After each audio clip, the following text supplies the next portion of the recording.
Hello everyone, I hope all are you very well. जैसा कि हमने कल की वीडियो में सूफी का संसार नामक उपन्यास में से एक छोटी सी स्टोरी ली थी, ईडन की बगिया। अब आज हम पार्ट सेकंड में उसी स्टोरी को कंटिन्यू करेंगे, बट टॉपिक इसका आज का रहेगा जादुई टोपी। Let's start. सूफी को पक्का विश्वास था कि गुमनाम पत्र लेखक फिर से उसे पत्र लिखेगा। उसने फैसला किया कि इन पत्रों के विषय में वह फिलहाल किसी से कुछ नहीं कहेगी। स्कूल में अध्यापकों द्वारा पढ़ाए जा रहे विषयों पर अपना ध्यान केंद्रित करने में उसे काफी कठिनाई आई। उसे लगा जैसे वे केवल फालतू विषयों पर ही बात कर रहे थे। आखिर वह इस बारे में बात क्यों नहीं करते कि मानव होना क्या है, इंसान होना है क्या चीज, या कि दुनिया क्या है, या और कैसे अस्तित्व में आई है दुनिया। इस टाइप की बातें क्यों नहीं कर रहे हैं टीचर्स। तो उसने पहली बार यह महसूस करना शुरू किया कि स्कूल में ही नहीं बल्कि अभी अन्य जगहों पर भी लोगों का मन छोटी हल्की फुल्की चीजों की चर्चा करने में ही रमता है। बड़ी बड़ी भारी महत्वपूर्ण समस्याएं भी हैं जिनका समाधान किया जाना आवश्यक है। क्या किसी के पास इन प्रश्नों के उत्तर थे? सोफी ने महसूस किया कि विषम क्रियाओं को याद करने की तुलना में इन पर विचार करना कहीं अधिक महत्वपूर्ण था। अंतिम क्लास के बाद जैसे ही घंटी बजी, वह स्कूल से इतनी तेजी से बाहर आई कि जोआना को उसके साथ साथ चलने के लिए दौड़ना पड़ा। थोड़ी देर बाद जोआना ने पूछा, क्या आज शाम तुम ताश खेलना पसंद करोगी? सोफी ने अपने कंधे उचका दिए। अब ताश के खेलों में मेरी कोई रुचि नहीं है। जोआना को इस पर आश्चर्य हुआ। ठीक है, ताश में रुचि नहीं है तो चलो बैडमिंटन खेलते हैं। सोफी ने फुटपाथ टकटकी लगाकर देखा और ऊपर अपनी सहेली की ओर नजर उठाई। नहीं, अब मुझे नहीं लगता कि मेरी बैडमिंटन में भी कोई रुचि है। तो उसकी फ्रेंड जोआना है जो वो कहती है, मजाक मत करो। सोफी जोआना की वाणी में कड़वाहट का स्पर्श भाप गई। क्या तुम मुझे बताओगी कि वह क्या है जो अचानक इतना महत्वपूर्ण हो गया है कि तुम्हें अब ये गेम्स वगैरह अच्छे नहीं लग रहे हैं? तो सोफी ने सिर्फ अपना सर हिला दिया। यह एक रहस्य है। कहीं तुम्हें किसी से प्यार तो नहीं हो गया है? अक्सर लोग ऐसा ही सोचने लगते हैं उल्टा सीधा। तो दोनों लड़कियां थोड़ी देर बिना कुछ कहे साथ साथ चलती रही। जब वे फुटबॉल मैदान के पास पहुंची तो जोआना ने कहा, मैं इस मैदान से होकर जाऊंगी। मैदान के पार यह जोआना के लिए सबसे छोटा रास्ता था, किंतु वह इस रास्ते से तभी जाती थी जब किसी मेहमान के लिए उसे जल्दी घर पहुंचना हो या दांतों के डॉक्टर के साथ उसका अपॉइंटमेंट होता था। सोफी को पछतावा हुआ कि उसने जोआना के साथ सही बर्ताव नहीं किया, लेकिन इसके सिवाय वह कर भी क्या सकती थी? मतलब क्या क्या कर सकती थी इसके अलावा? कह भी क्या सकती थी? यह कि वह अचानक इस खोज में डूब गई थी कि वह स्वयं कौन है और दुनिया कैसे बनी है, और इसलिए अब उसके पास बैडमिंटन खेलने के लिए समय नहीं था। क्या जोआना यह सब समझ सकती थी? उसको ऐसा लगा शायद वो नहीं समझेगी, मतलब उसको लगा, तो इसलिए उसने नहीं शेयर की। सबसे मार्मिक, सजीव और जरूरी और एक अर्थ में सर्वाधिक स्वाभाविक प्रश्नों पर गंभीर होना इतना कठिन क्यों था? मेल बॉक्स खोलते समय उसने अपने हृदय को तेज तेज धड़कते पाया। पहले तो उसे बैंक का एक पत्र और अपनी माँ के लिए कई बड़े ब्राउन लिफाफे दिखे। धत तेरी की, वह तो उत्सुकता से प्रतीक्षा कर रही थी कि अज्ञात पत्र भेजने वाले से उसे एक पत्र और मिलेगा। जैसे ही उसने गेट बंद किया तो बड़े लिफाफे में से एक पर उसे अपना नाम दिखा। जैसे ही इसे पलटा तो पीछे लिखा देखा, दर्शन शास्त्र का कोर्स, ध्यान से संभालें।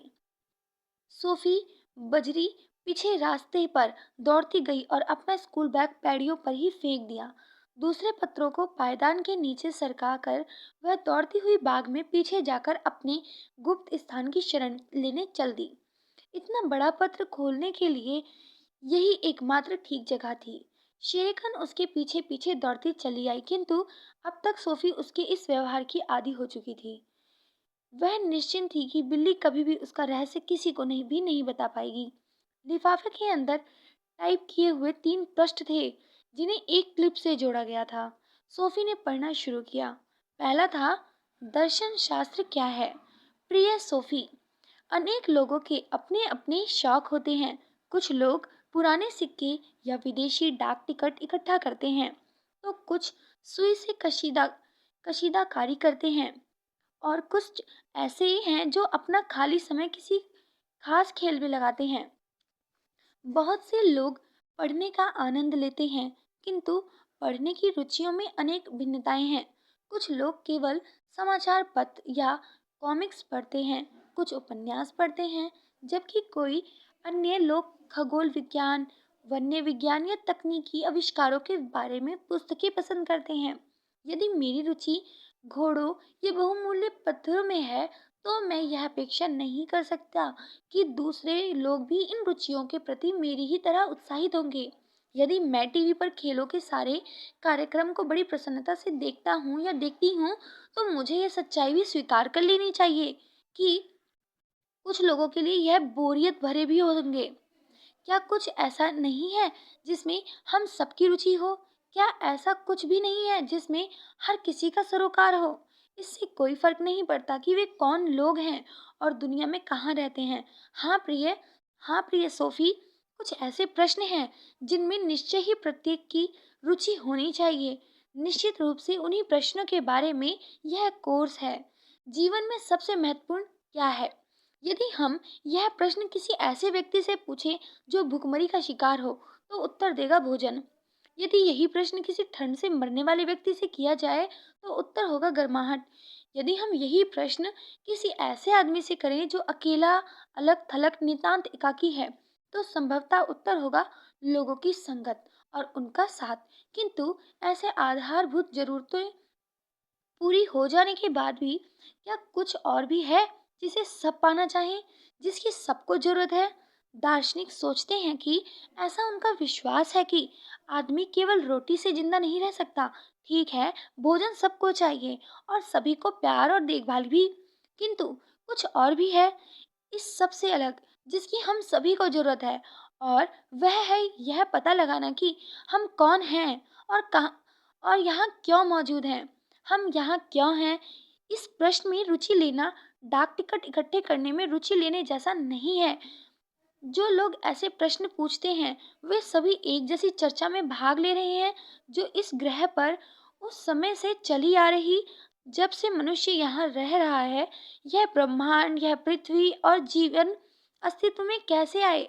यह प्रश्न इस प्रश्न से भी बड़ा और अधिक महत्वपूर्ण है कि पिछले ओलंपिक्स में सबसे ज्यादा स्वर्ण पदक किसने जीते। दर्शन शास्त्र की ओर बढ़ने या पहुंचने का सबसे बढ़िया रास्ता है कुछ दार्शनिक प्रश्नों को पूछना। दुनिया कैसे बनी? जो घटित होता है, क्या उसके पीछे कोई इच्छा या अर्थ है? क्या मृत्यु के बाद जीवन है? हम इन प्रश्नों के उत्तर कैसे दे सकते हैं?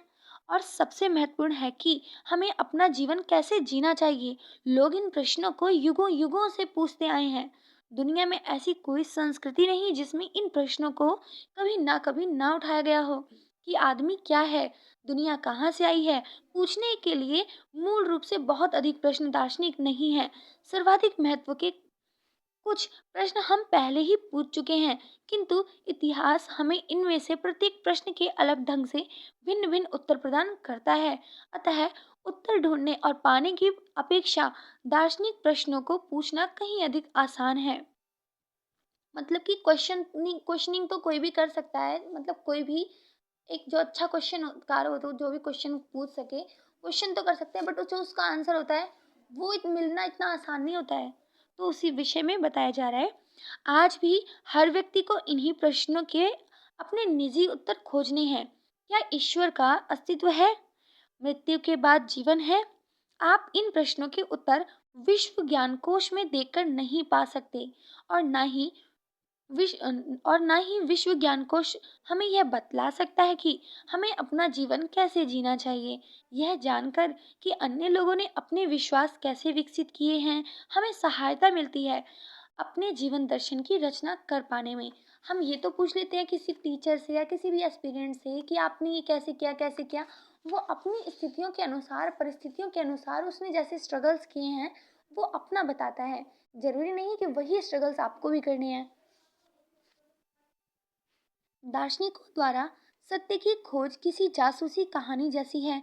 कुछ लोग सोचते हैं कि एंडरसन हत्यारा था, कई अन्य सोचते हैं कि हत्यारा नीलसन या जेनसन था। पुलिस कभी कभी किसी वास्तविक जुर्म की पहेली को सुलझा लेती है, किंतु यह भी संभव है कि वह कभी इसकी जड़ तक पहुंच ही ना पाए। यद्यपि कहीं न कहीं समाधान मौजूद होता है। इस तरह यद्यपि किसी प्रश्न का उत्तर देना कठिन हो, फिर भी उसका एक और केवल एक सही उत्तर हो सकता है।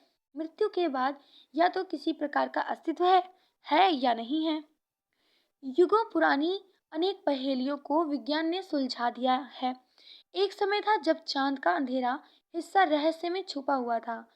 यह कोई उस तरह की समस्या नहीं थी जिसका समाधान चर्चा से निकल सके या उसे एक आदमी की कल्पना पर ही छोड़ दिया जाए।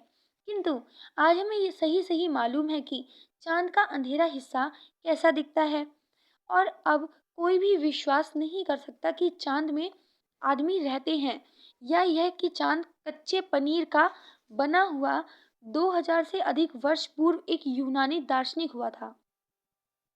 उसका विश्वास था कि दर्शन शास्त्र का स्रोत मनुष्य की विस्मय करने की क्षमता में है।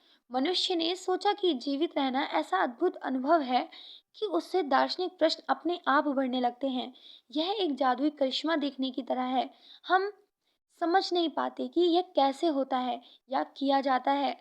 इसलिए हम पूछते हैं, कोई जादूगर दो सफेद रेशमी रुमालों को जिंदा खरगोश में कैसे बदल देता है?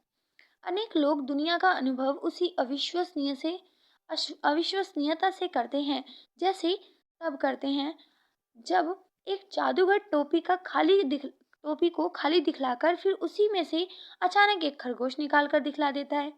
खरगोश के मामले में तो हम जानते हैं कि जादूगर ने हमारे साथ कोई चाल खेली है। हम जानना यह चाहते हैं कि आखिर उसने इसे किया कैसे, किंतु जब दुनिया की बात आती है तो मामला थोड़ा भिन्न होता है। हम जानते हैं कि दुनिया हाथ की सफाई का खेल या धोखा नहीं है, क्योंकि हम यहाँ दुनिया के अंदर मौजूद हैं। हम इसका एक अंग हैं। वास्तव में यह वास्तव में हम वह सफेद खरगोश हैं जिसे जादूगर द्वारा टोपी से बाहर निकाला जाता है। हमारे और सफेद खरगोश के बीच इतना अंतर है कि खरगोश को मालूम नहीं होता कि वह एक जादुई खेल में भाग ले रहा है, जबकि हम महसूस करते हैं कि हम किसी गहन रहस्य का अंग हैं और यह जानना चाहते हैं कि यह सब कैसे हो रहा है। पुनश्च जहाँ तक सफेद खरगोश की बात है, बेहतर यह होगा कि उसकी तुलना पूरे विश्व से की जाए। विश्व में हमारी स्थिति उन सूक्ष्म कीटाणुओं की तरह है जो खरगोश के चिकने रोएदार बालों में गहरे नीचे रहते हैं, किंतु दार्शनिक लोग सदैव ही फर के बारीक रेशे के ऊपर चढ़कर जादूगर की आंखों में गहरे झांकने की कोशिश रहे हैं और कर रहे हैं। सोफी, क्या तुम अभी भी यही हो? शेष थी। सोफी थककर सोफी थककर चूर हो चुकी थी। अभी भी यही हो? उसे यह भी ध्यान नहीं रहा कि वह लगातार उस पत्र को पढ़ती गई थी, एक पल भी श्वास लेने के लिए रुके बिना। आखिर यह पत्र कौन लाया था? यह वह आदमी नहीं हो सकता जिसने हिल्डे मोलर नेक के लिए जन्मदिन वाला कार्ड भेजा था, क्योंकि उस कार्ड पर डाक टिकट और डाक की मुहर दोनों थे। ब्राउन लिफाफा मेल बॉक्स में बिल्कुल उसी तरह डाला गया था जैसे पहले के दो सफेद लिफाफे। सोफी ने घड़ी की ओर देखा। 2:45 बजे थे। उसकी माँ तो अगले 2 घंटे से भी अधिक समय तक काम से घर पहुंचने वाली नहीं थी। सोफी रेंग कर बाग में लौट आई और मेल बॉक्स की ओर दौड़ पड़ी। शायद उसमें कोई और पत्र हो। उसे अपने नाम वाला एक और ब्राउन लिफाफा मिला। इस बार उसने इधर उधर देखा, किंतु वहां कोई भी दिखलाई नहीं दिया। सोफी दौड़ती हुई जंगल के छोर तक जा पहुंची और रास्ते पर दूर तक नजर डाली। वहां कोई नहीं था। अचानक उसे ऐसा लगा कि जंगल में कहीं एक टहनी टूटी हो, किंतु वह पूरे विश्वास के साथ कुछ नहीं कह सकती थी। और यूं भी किसी ऐसे के पीछे दौड़ना बेकार था जो भाग जाने पर उतारू था। सोफी घर में चली आई, फिर जल्दी जल्दी सीढ़ियां चढ़कर अपने कमरे में गई और बिस्किट्स वाला वह डिब्बा निकाल लिया जिसमें सुंदर सुंदर नग रखे थे। उसने उन्हें फर्श पर डाल दिया और दोनों बड़े लिफाफों को टिन में रख दिया। फिर टिन को दोनों हाथों से मजबूती से पकड़े हुए बाग में दौड़ गई। बाहर जाने से पहले उसने शेरकन के लिए कुछ खाना रख दिया। किट्टी किट्टी किट्टी अपने गुप्त स्थान मतलब ऐसा कह करके उसको कमरे से भगा देती थी शेरकन को। अपने गुप्त स्थान पर एक बार फिर पहुंचकर उसने दूसरा ब्राउन लिफाफा खोला और उसमें से टाइप किए हुए नए प्रश्न निकाल लिए और पढ़ने लगी। इसकी अगली अगली इसकी अगली वीडियो पार्ट 3 में आएगी और वीडियो को सब्सक्राइब एंड लाइक करना बिल्कुल ना भूलें।